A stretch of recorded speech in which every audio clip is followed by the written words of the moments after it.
Good evening. My name is Bob Liff, and this is the CUNY Forum, a monthly town meeting that brings prominent New Yorkers together with faculty and students of the Edward T. Rogowski Internship Program in Government and Public Affairs. Willie Sutton said he robbed banks because that's where the money is. Today, he might have to take his business elsewhere. New York State, which has been dependent for so long on the so-called fire sectors of the economy, finance, insurance, and real estate, finds itself mired in a deep, deep recession centered in just those areas. With tax revenues from those sectors slumping badly and the state facing a growing budget gap topping $10 million, $12 million, $16 billion, some have turned to the idea of raising the personal income tax on New York's richest residents to soften the blow to those at the other end of the spectrum who depend on services that face the likely prospect of severe cuts. Mayor Bloomberg, who knows a little something about wealth, since he was just named the city's richest resident, said one problem is that there aren't as many rich people as there were before, and those who are still rich aren't making that much money.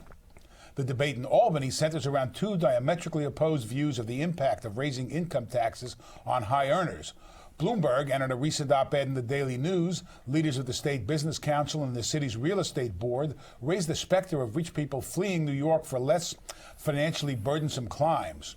Others, including one of our panelists tonight, argue that is nonsense, that people do not make decisions on whether to move based on tax rates, and taxes should be raised on the rich as a matter of equity and asking them to pay for their fair share.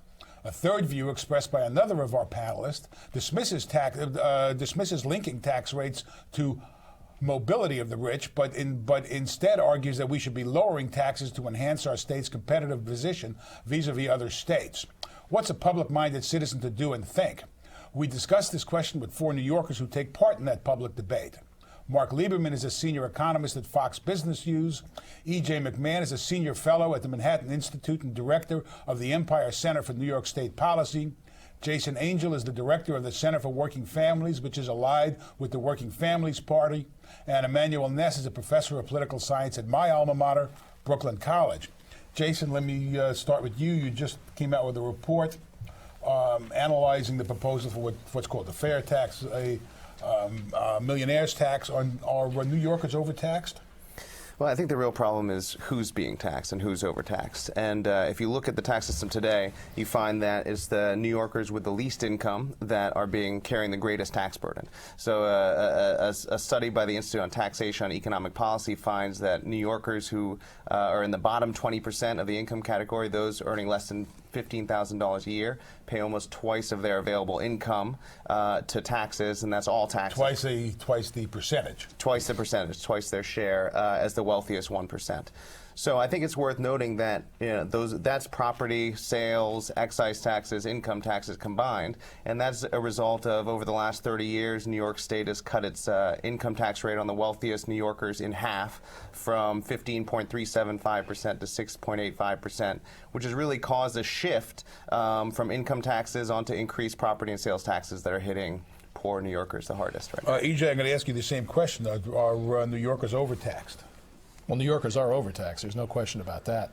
I think that there's a different version of what's going on than what you just heard expressed. I mean, the different studies that he's citing actually overstate the tax burden on the lowest income quintile and tend to understate it on the top 1%. One thing that's clear about New York is that the heaviest tax class of New York is probably middle-income New Yorkers, and that's where we stand out among all states.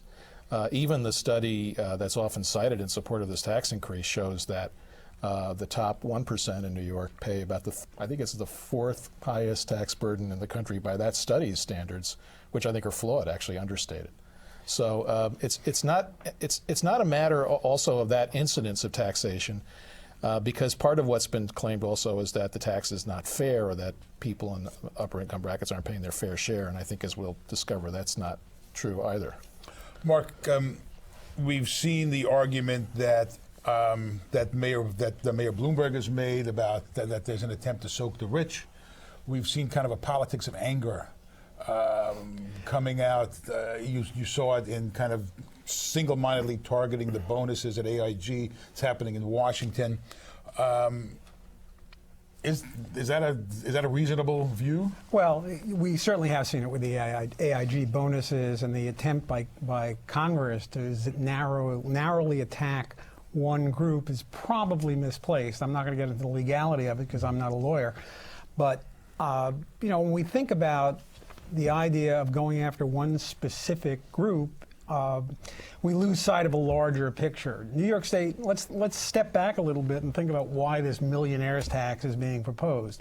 New York State faces a massive budget gap, and you've got to attack a massive budget gap from two sides. There are two sides to the budget. You and I both know, having covered city budgets, what the politics of this is. You've got to do something on the revenue side. You've got to do something on the expense side. It's interesting your lead-in talked about Willie Sutton and the comment about robbing banks because that's where the money is. Well, if you're going to do anything on taxes, you do have to go to upper-income individuals. I do reject the notion that people are going to leave New York because of higher taxes. I just don't think that's going to happen. There are so many other things that New York has to offer. We certainly know that the financial community, the stock markets, could be based in Kansas. I don't think many MBAs coming out of Harvard or any place, or my alma mater at Wharton, would want to live in Kansas. They come to New York because there are certain things that New York has to offer that can't be replicated, they can't find anywhere else. They ain't moving. Since we don't have many viewers in Kansas, I'm not worried about getting letters sent in. Emmanuel, what's going on in Albany on this issue, how much of people are looking at the economy and how many are looking at the next election? I think that the politicians are looking at the next election, especially the governor and the state Senate leader, Republican, who are thinking about what might happen after this year's tax levy goes into effect, or the increase in tax. How they're going to raise revenues for next year. There's some talk that the state might, the Patterson may only have a one-year tax. Don't know whether that's going to come into effect, but if that is phased out, how are we going to pay for the subsequent year, because this crisis is not going to end after just 1 year. And just echoing what's been said before, I don't think people are going to leave the state necessarily, but I think the major crisis that the governor and those people who are running for the governor's office on the Republican side face, although there may be the challenger to Patterson, is the question of how they're going to raise revenue for services that are necessary, such as transportation, education, health care, and so forth. So they are facing a tremendous potential crisis next year because of the fact that either you end the taxes or you increase this over a period of time. I think it needs to be sustained because most of the voters are there. Let's try to put this in a little bit of perspective, and we're focusing on the personal income tax tonight, which doesn't deal with the sales tax revenue, doesn't deal with property tax, doesn't deal with a whole range of taxes that we all have to pay.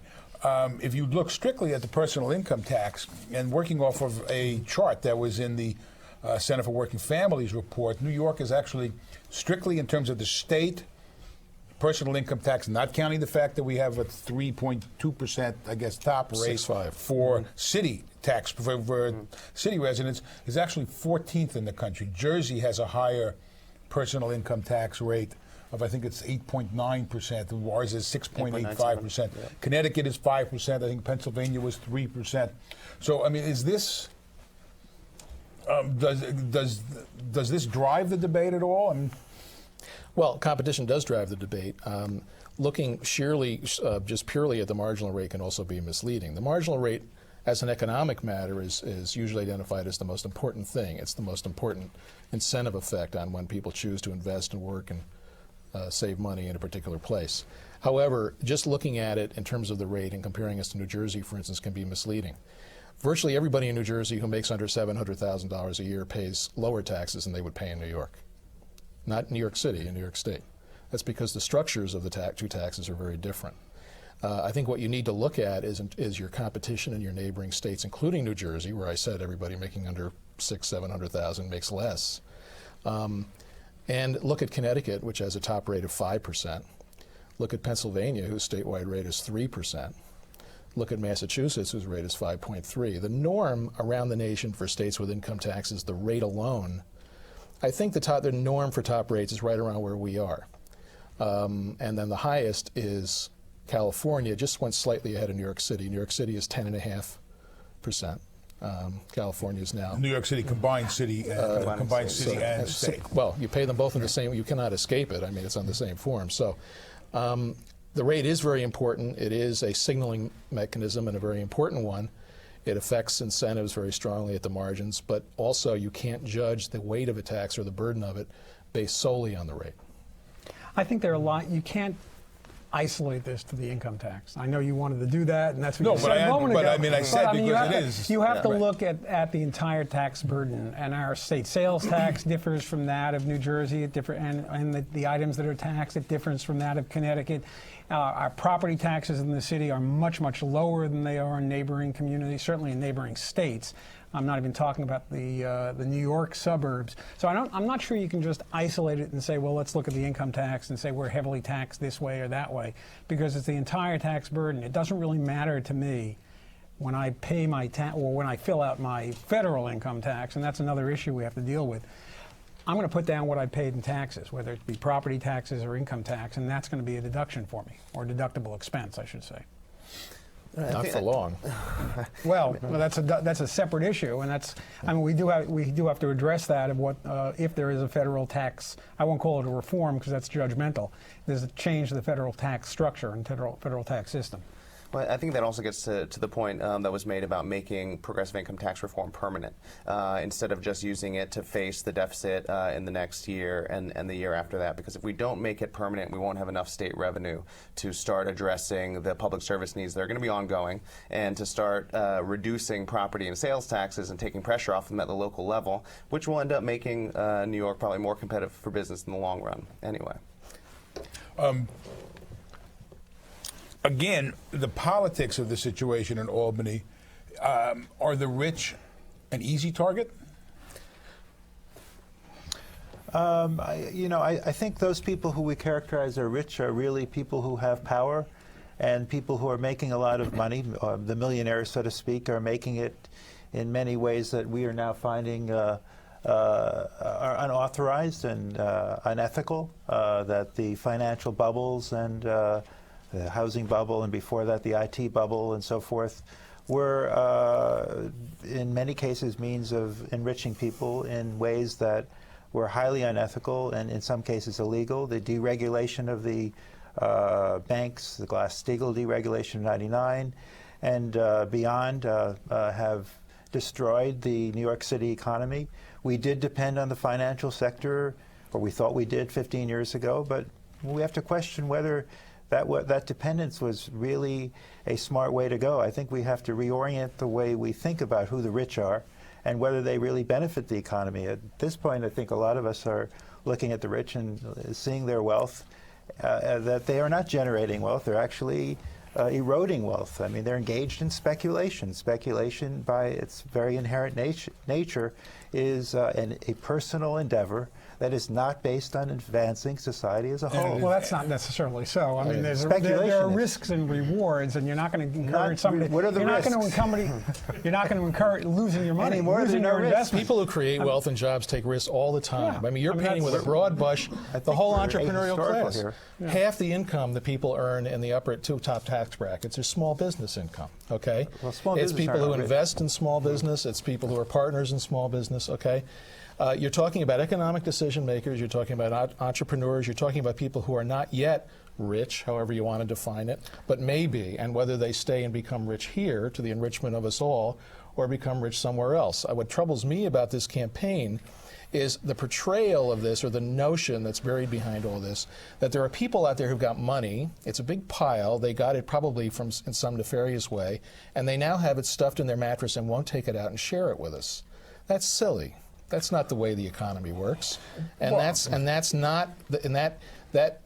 effects of this are far more complicated, and the whole way the economy works is far different than that mindset would indicate. I did a blog item on this that indicated that I couldn't help running a little picture of Humphrey Bogart and the guys from Treasurer Sierra Madre, because I think that when this when this is talked about, it's like people think that people who have any money, whatever the size of what you want to call wealth, are people who put it in a bag and bury it in a hole so somebody doesn't get after their goods.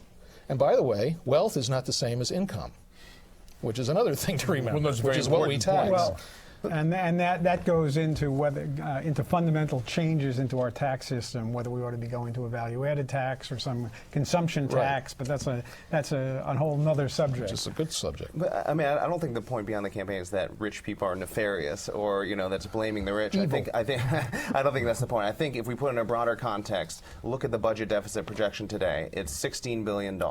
Even if you take the federal stimulus money into account, that can plug that deficit hole. You still have a hole of about $10 billion.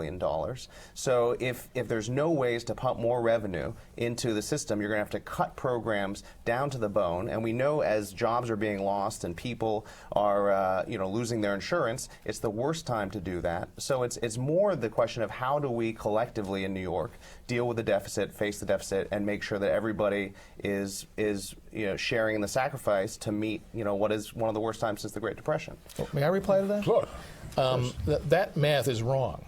The budget gap started out as a gap. It's not a deficit until it occurs, and it can't occur, so it won't. There's a budget gap, a shortfall of projected revenues from projected expenditures. The gap started out at $13 billion. One half of the gap, one half of it, was baseline increases in expenditures. The budget was growing on a current law basis, left alone, at a rate of 12% a year, which, as the governor pointed out, is unsustainable at any time. We can't afford to increase spending 12% a year.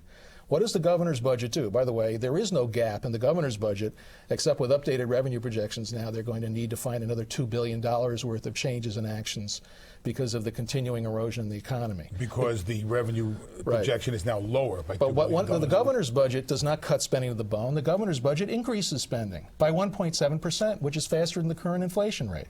It increases spending on Medicaid by 3.5%. The only major area of spending as a whole that was cut under Governor Patterson's budget was school aid, which was cut by 3%, which has now been completely restored and then some by the federal stimulus money with no choice on the part of Albany because that's the way it's targeted by Washington. So I think the situation with the budget has been portrayed inaccurately also, and that's part of what goes into this debate. One of the points that the president made in the stimulus package and running up astronomical deficits, and one of the things that scared me when I as a reporter many years ago covering the Latin American debt crisis, learning that our deficit actually does have to be covered. It's not actually just funny money sitting out there somewhere. He said that at a time of economic hardship, it's exactly the time to spend money. It's exactly the time to run a larger deficit. We can't run a deficit, but the degree to which the government has to act as a stimulus within the state, it has to cover that revenue. And it seems to me it would argue, at least on a temporary basis, for raising money where you can get it.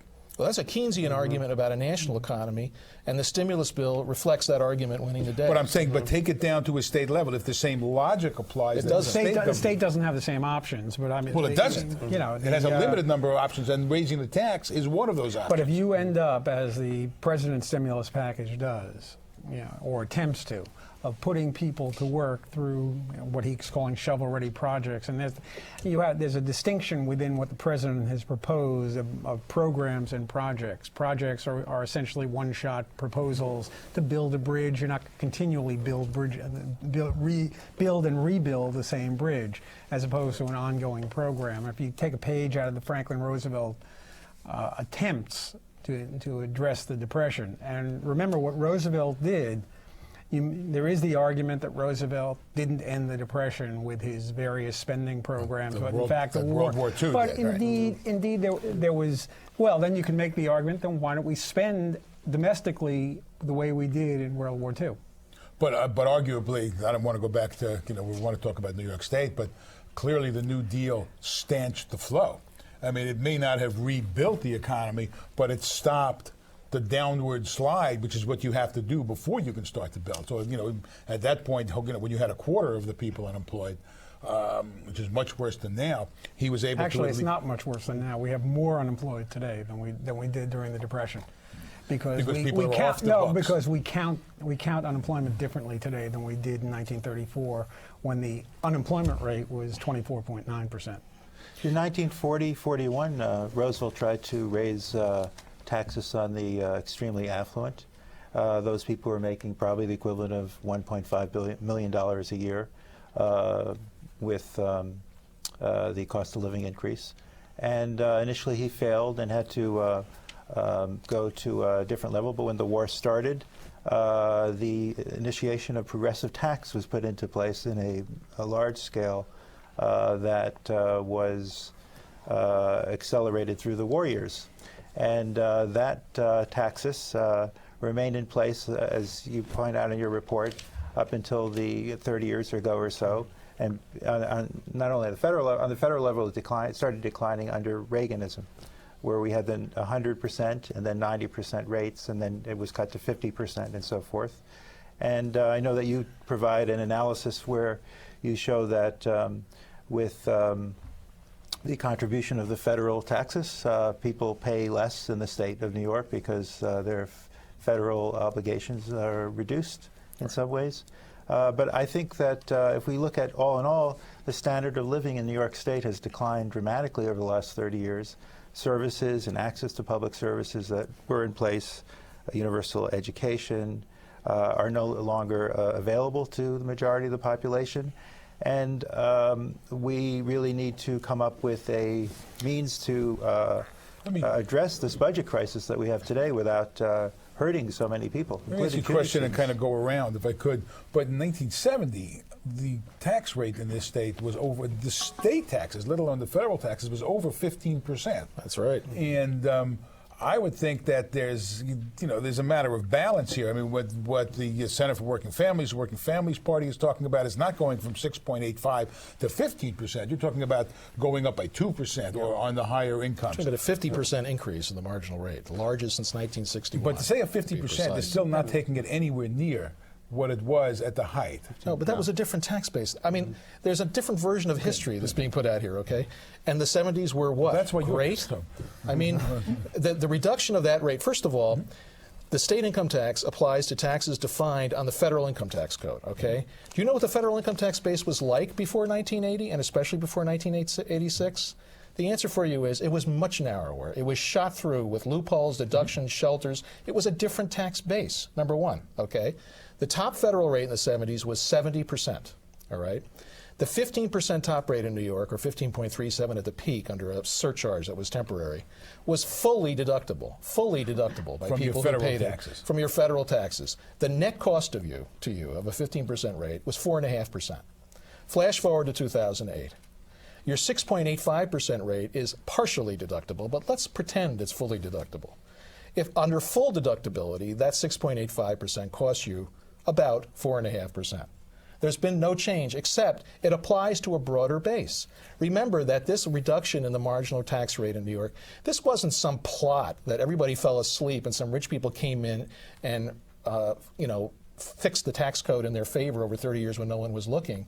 This was a deliberate, steady effort by Republicans and Democrats in Albany, spearheaded by two Democratic governors, Hugh Carey and Mario Cuomo, to reduce the marginal rate because there was a broad agreement by the end of the 70s that that high rate was very, very damaging to New York, which studies have shown indeed it was. It was a key reason for our economic decline then. So there was a concerted effort to reduce But we're the not rate. talking about, go ahead, I'm sorry. I mean, there's only one thing that's being left out of that, and how things have changed, is the incredible income polarization and how income growth over the last 20 years has been concentrated in the top 1%, mostly in the top 5%. And how that relates is that if you looked at from the mid-40s to the early 70s, across all income categories in the United States, people were gaining ground at the same time. Since that, in the early 70s, we've had incredible income polarization, and New York has had it the worst. I mean, we're the global capital, until recently, and what we have today is New York has the greatest gap between the top income earners and the bottom income earners in the nation. And in 2007, the 5% of the top New York income earners captured more than half of the total income. So what's being left out is that during that period, as we've been cutting income tax rates at the top end, we've also seen policies that have led to intense income concentration in the top tier. Well, I question your characterization of that, but that's a whole other debate. about the precise characterization of income polarization, Gini coefficients, and all that stuff.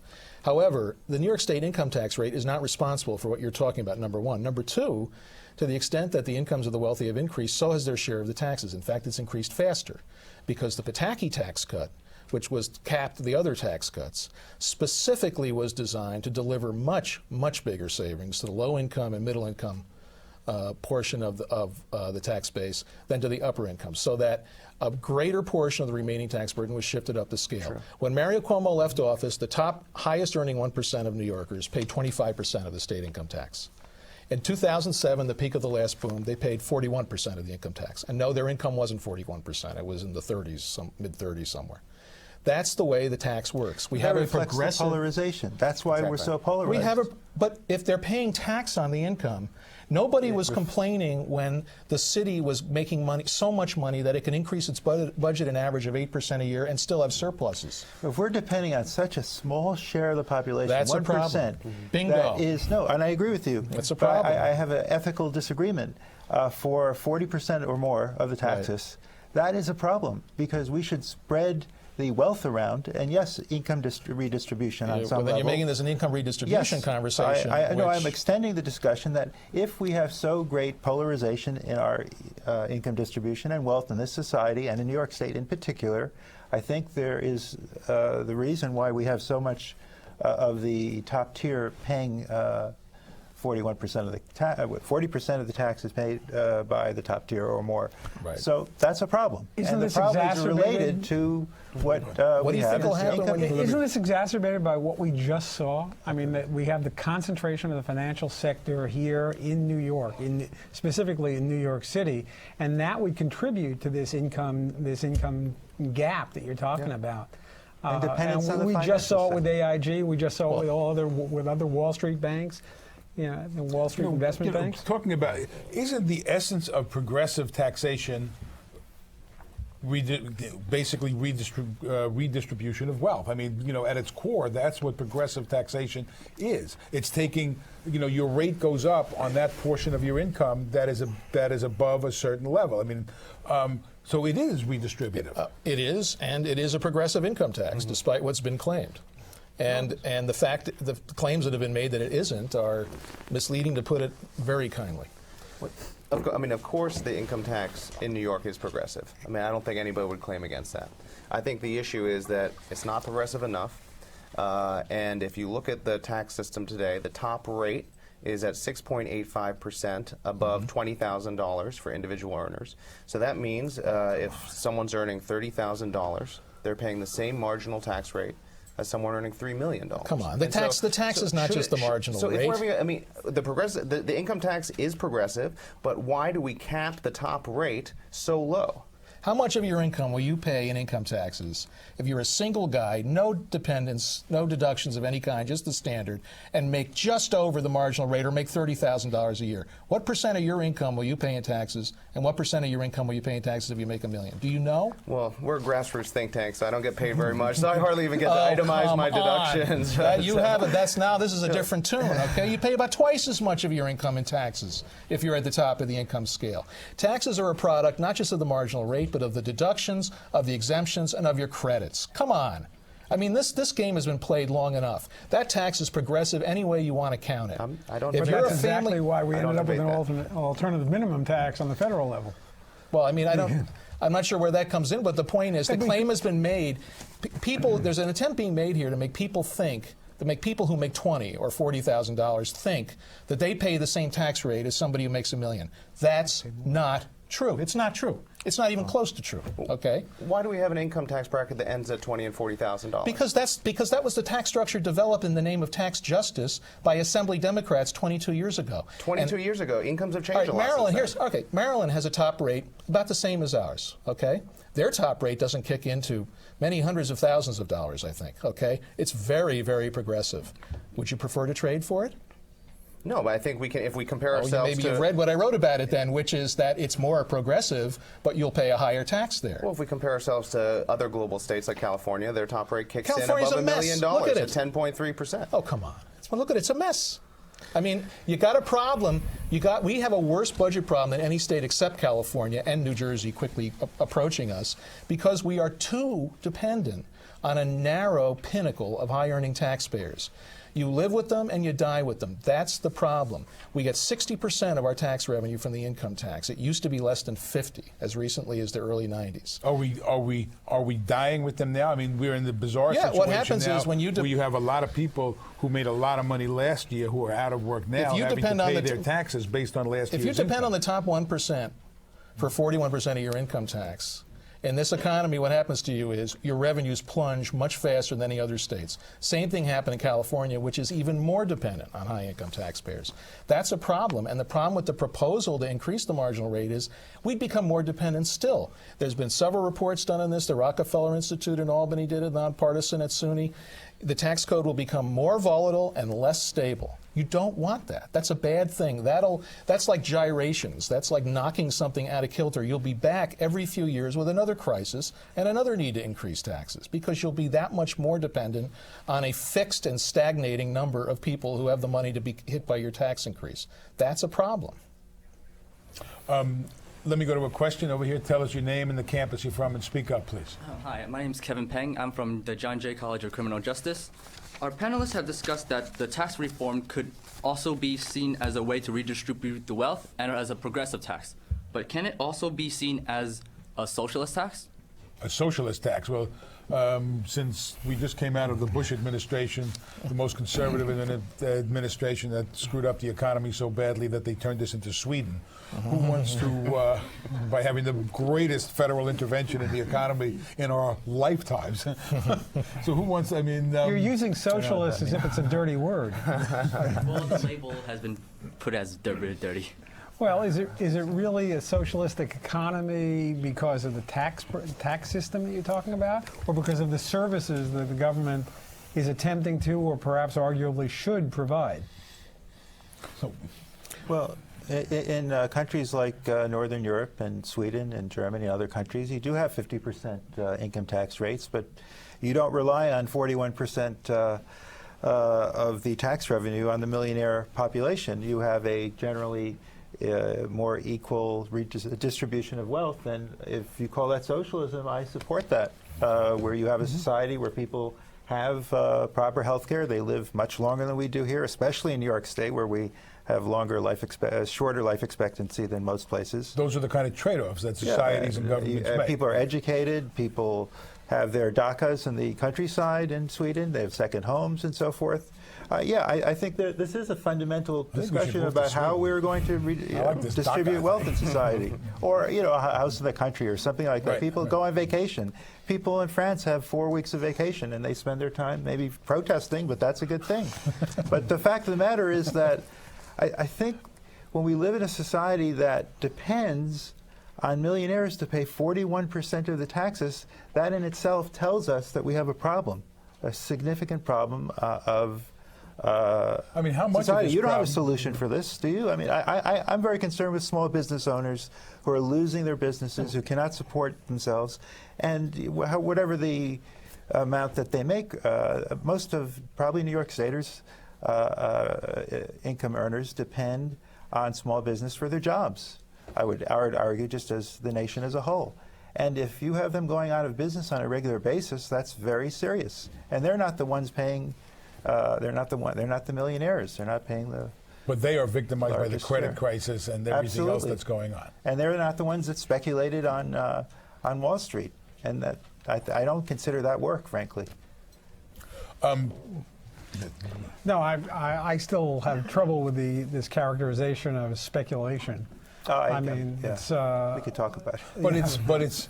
But it is using all these. I'm going to sound like I'm going to do a Marxist analysis.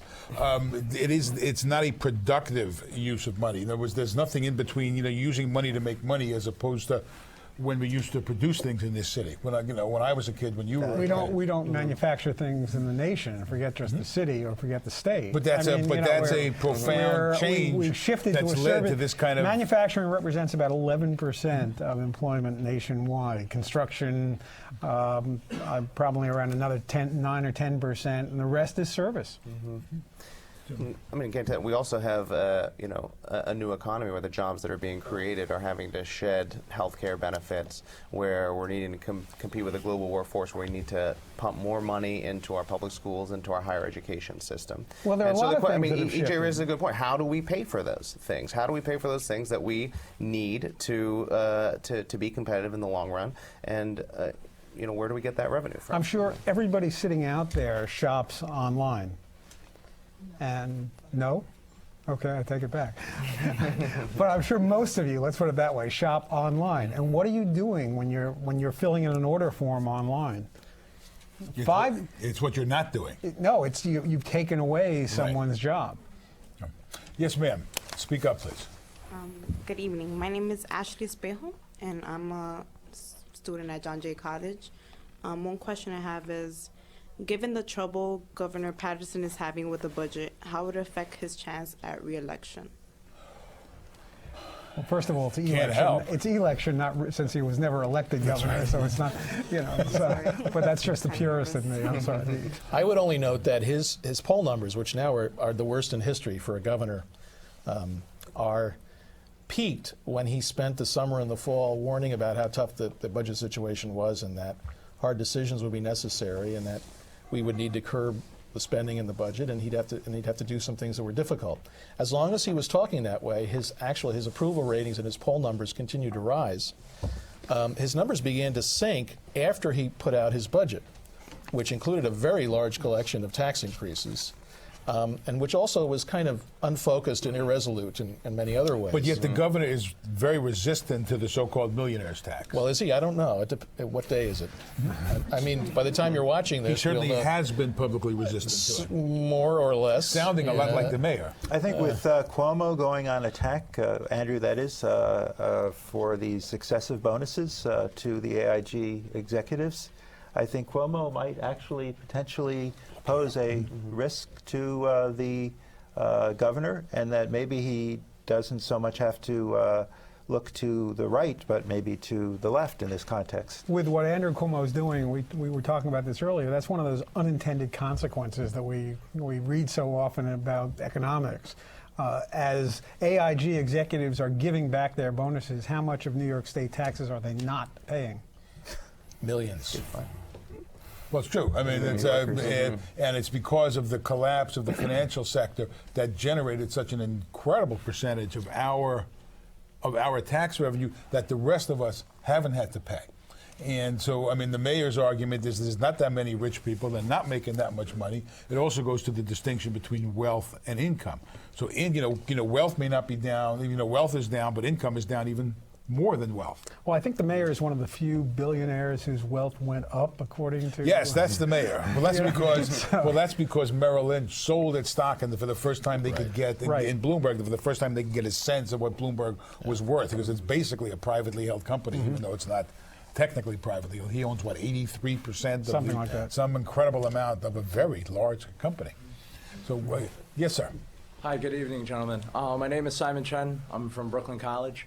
And my question is, basically everybody always talks about how they're part of the middle income bracket. Some people say they make 250 grand. They say, oh, I'm part of the middle income bracket. And you have some people that say, I make $33,000. I'm part of the middle income bracket. How would each of you guys would classify that question?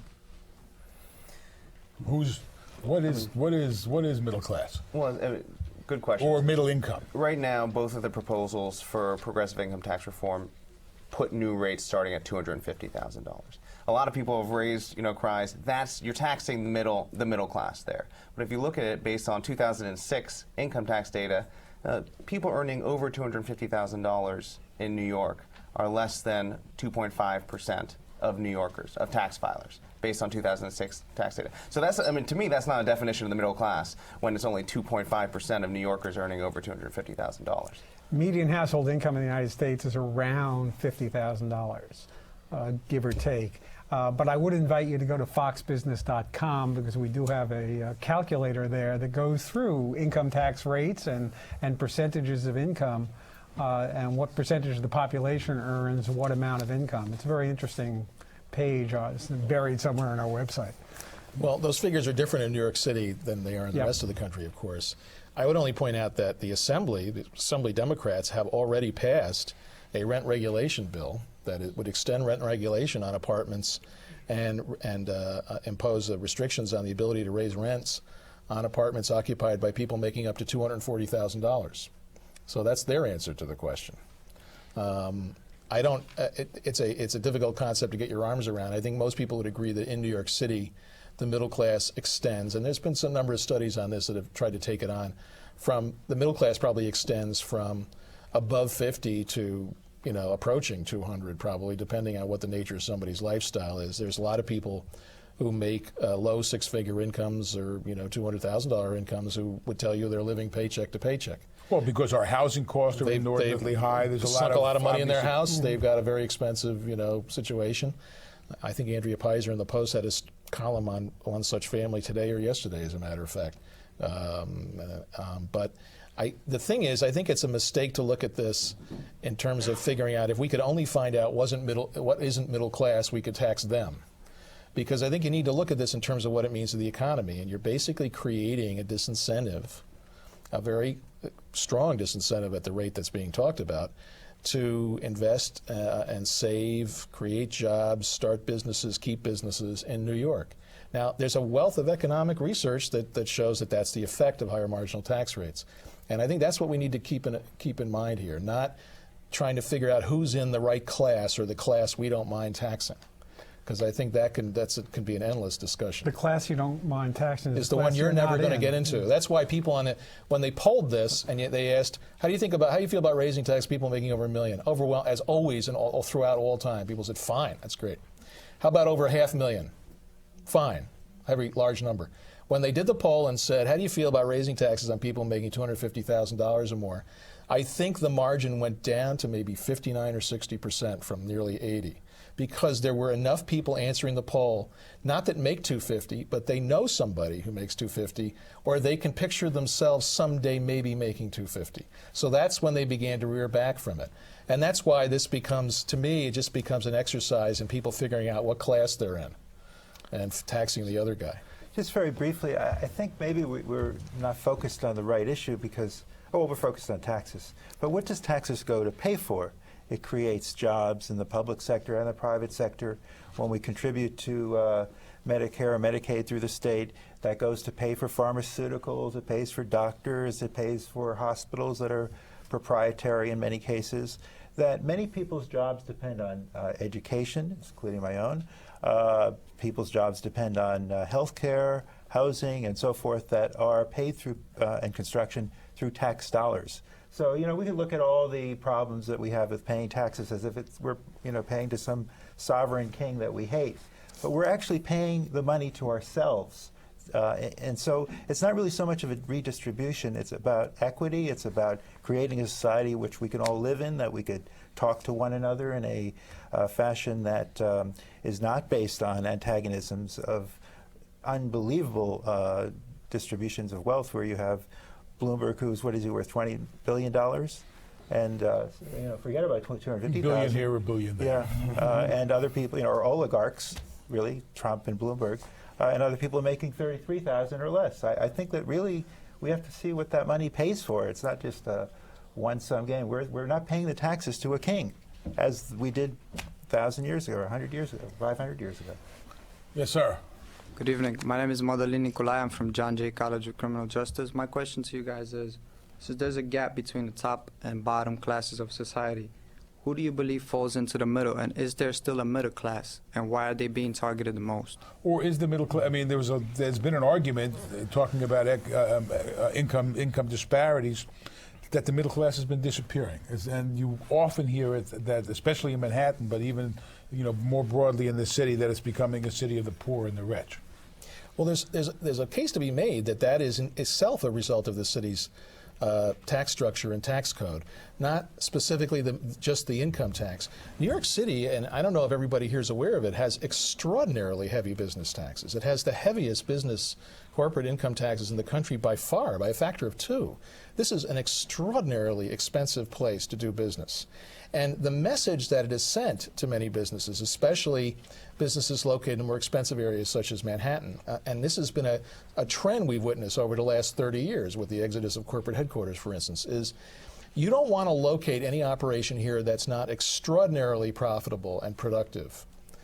You don't want to put anything here that is not high margin, really profitable. Oh, I don't know and worth about that. having. I don't think so. I mean, there's Well, a certain synergy about being in New York. No, but I'm alone. saying that it extends a lot of, this is undeniable. I mean, we've seen an exodus of what so-called back office operations out of the city began in the late 60s and continued through the 70s.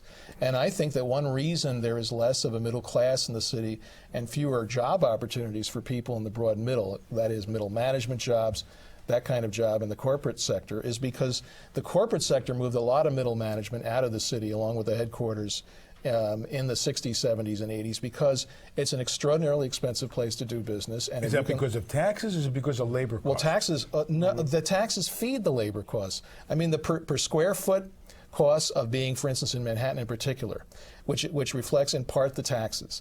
The corporate taxes paid by companies that have a large presence in New York. Those two things alone are extraordinarily heavy, far heavier in New York than any place else But in the that's country. exactly why the city moved to develop things like Metrotech and was able to draw Chase out of Manhattan, Chase's back office facilities out of Manhattan into downtown Brooklyn. A lot lower cost structure, yet it retained the jobs in the city. But they had to, but that's part of the tax. Those are part of tax incentive and abatement programs. They had to, in effect, pay dearly to do that, and they did that reacting to the trend that I'm talking about. Well, they But it did worked. that as But it an worked. investment Yeah, but that's a drop in the bucket. because the city makes money on that investment in the sense that those people pay taxes. I think it's a drop in the bucket. I mean, it's another interesting discussion for another time, but I think the city's tax Thousands and thousands of jobs. the city's tax policy has been extremely destructive, I think. to We the should talk creation about of the middle-class commuter jobs. taxes and the fact that that has been eliminated. And also, we don't live in necessarily a closed city. We live in a region where there are 18 million people who pay taxes in their states and in the metropolitan area and to different entities. And we could talk about reconfiguring the various political state entities and so forth in terms of how taxes is paid. But I don't think the region as a whole has lost jobs. In fact, it's grown enormously over the last 20 years and 30 years. Very quickly, because we want to get some more Well, I think questions. it's just a matter of looking at what EJ was talking about, business location decisions, where businesses are migrating, and also, a lot of the rhetoric around, a direct link. If you raise personal income taxes, there'll be automatic job loss, and I think there are just things to look at. Whether you look at the federal level in 1993 when the Clinton administration raised personal income tax rates, there's other complicating factors, but during Where that were time people period going of to go shared. to avoid that? No, what I was going to say is that 14 times the number of jobs were created during that period than the Bush tax cut years. And also generated the very large surplus. Yeah, and so the only other point is that beyond the point that was being made is that a lot of the things that tax revenue go into, whether it be transportation infrastructure, whether it be safe streets, whether it be affordable housing, whether it be low commercial rents, whether it be access to health care, which is driving a lot of business location decisions now, are public programs, and a lot of them require public spending to be found. So I think there is a connection between creating enough state revenue to create environments that will attract business and will support middle class families. Yes, ma'am. Ariel Zephyr from John Jay College. My question is for the whole panel, but it's mostly directed toward Mr. Engel, is it? Angel. Angel. Yeah. You stated that there should be a permanent tax as opposed to Patterson's only 1-year tax. My question is, should there be a cap, or is it even possible to have a cap where the wealthy do not feel they are taking on the burden of the state deficit year after year? Basically, will there ever be a decrease? Well, I think the proposals that are out there right now should be made permanent. Putting a new tax rate at $250,000, putting a new tax rate of $500,000 that matches New Jersey's current rate, and putting a new tax rate above $1 million that matches California's tax rate. And I think it should be made permanent, not only to face the deficit right now, but to get at the point I think we agree on, which is the middle class in New York are overtaxed right now. And they're overtaxed because they're bearing the brunt of paying increased property and sales taxes. So the key is, if we make income tax permanent, we can, in the long run, reduce pressure on property and sales taxes, which hurt middle-class families the hardest and hurt low-income families the hardest. So that's why I believe it should be made permanent. I think that's like selling. That argument reminds me of the producers and the number of times they sold 100% shares in the profits of the play, because I don't think the goal of this tax increase is to produce property tax and sales tax relief for middle-class New Yorkers.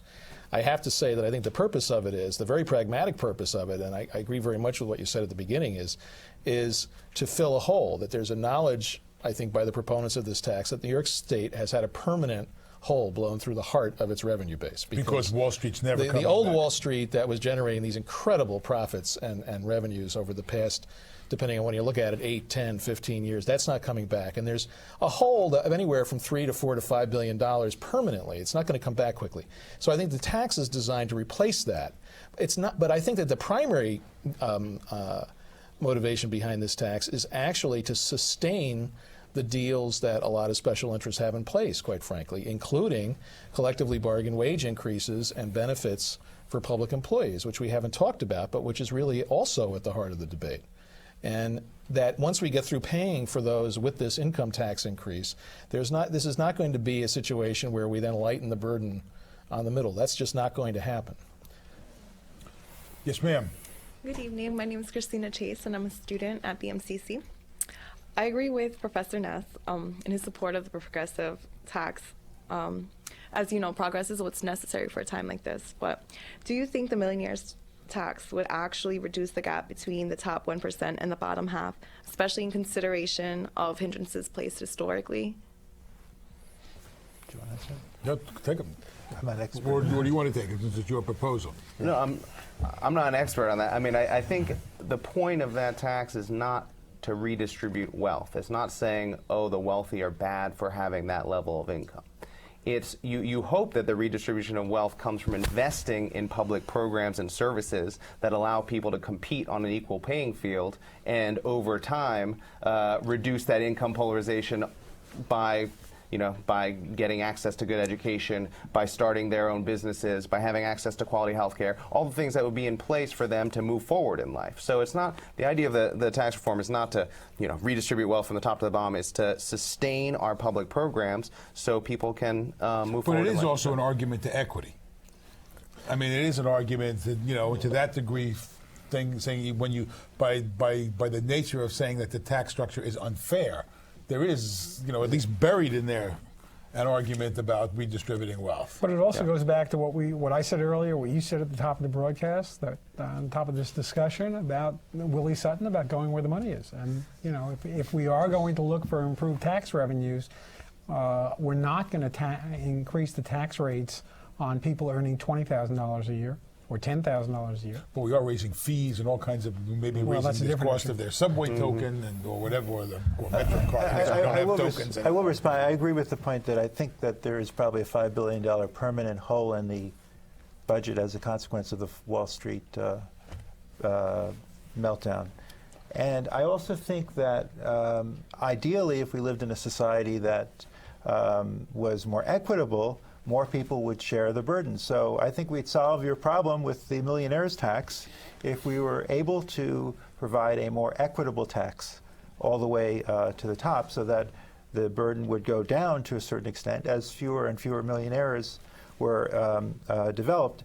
That notwithstanding, your report at the Working Families Party, the Fair Share report, notes that in state after taxes was raised, more and more millionaires appeared. I think on the basis of their income per year. Because it seems to me, I want to try to get another couple of questions, because there's really not a direct link between tax rates and creation of wealth. I mean, those, I don't think we should put too much emphasis on the role of tax rates. I mean, people are going to be entrepreneurial. Well, except for the fact that as we said earlier, that if you can improve revenues, you can make greater investment in public programs, including education, that will arguably create more millionaires ultimately, everyone in this room. Yes, ma'am. Good evening, gentlemen. My name is Ferrugia Santonax, and I'm from John Jay College. Recently, they announced that our tuition will be raised $600 next semester. I believe that the tuition increase is not progressive, but do you really think we're creating a new target by taxing the millionaires if we've been feeling the pinch for so long? I mean, it's your students who are going to be paying that. Well, we only have a couple of minutes left. it was said that the 1970s were not the great era in New York City. I think the 1970s had a lot of positive elements, and very briefly, I think one of them was that tuition was not here at CUNY, and tuition was expanded dramatically over the last 20, 30 years, just as tax rates have declined. And there's probably a relationship between the two, not directly, but in some philosophical way in terms of Let me try to get one more question. I will tell you that having gone to Brooklyn College from 1966 to 1970, I've said this before, we paid no tuition. We paid a $30 student fee each semester, and when they raised it from 30 to 50, we closed the college down. But I don't recommend that because I'm old now. Yes, ma'am. Good evening. My name is Fatima Ahmed. I'm from John Jay College. I would like to thank you for your very interesting discussion. My question is it true that the state and local government are creating looking for non-traditional sources of revenue? I mean, maybe it's not related to income tax, but I think it's interrelated. Well, sure. I mean, we just had one, because we only have about a minute left, we have one that they were trying to raise the fee on stores that sell cigarettes from $100 to $1,000. There's a lot of there's been a great shift to user fees and kind of non-tax revenue areas. And there are a number, I think there are a number of ways that the state government can save money that aren't going to hurt families. I mean, there's things like expanding the bigger, better bottle bill. There's things like, there's a number of things that we can be done to raise about $1 billion that are smart, non-traditional revenue sources. I got the 30-second sign. I think I'm about to get the goodbye sign. I want to thank everybody. I want to thank you. Well, this is quite spirited. Thank you. You know, hopefully economics is not always the dismal science. And we'll see you all next time on CUNY Forum. Thank you all.